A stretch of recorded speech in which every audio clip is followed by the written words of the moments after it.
చేస్తారు, మ్యూజిక్ ఫీల్డ్లో వాడతారు. నెక్స్ట్ ఏమంటే పెయింటింగ్ వేయడానికి ఎన్ఐటి కూడా ఏ అనేది రిలేట్ అయి ఉంటుంది.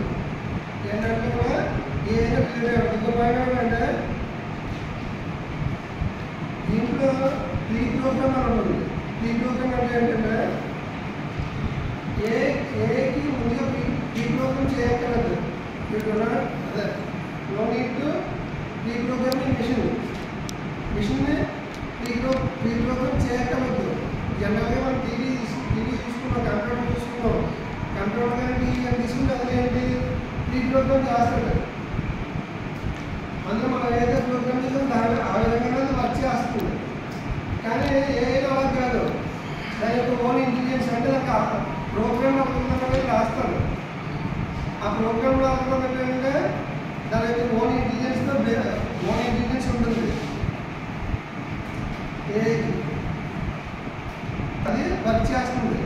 దీనికి ఇంటెలిజెన్స్ అనేది మనం సెపరేట్గా మన ప్రోగ్రామ్ మీద చేయక్కర్వద్దు. ఆర్డర్ ప్రకారం అది సెన్స్ చేసుకుని దాని వర్క్ అనేది ఏది కంప్లీట్ చేస్తుంది. అందుకే no need to pre programming machine అన్నాడు. ఏదో మీకు ఆటోమేటిక్ గ్యాడ్జెట్స్ ఏం చేసినా రాస్తూ ఉంటాయి, ప్రోగ్రామ్లో రాస్తూ. నెక్స్ట్ అంటే ఇది దానికి ఓన్ ఇంటెలిజెన్స్ రన్ అవుతుంది. No need to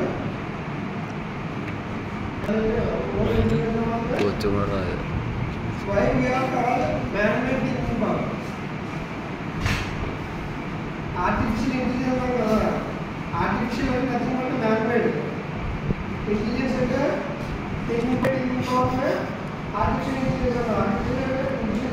Artificial and man-made intelligence है thinking power. Man-made thinking power ना. Artificial intelligence है man-made thinking power.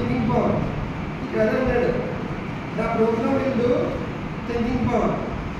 The program will do thinking power. Alage it can take own decisions. It can take own decisions. Good point. It can work with own intelligence. It can work with own intelligence. Next, the type of program you design.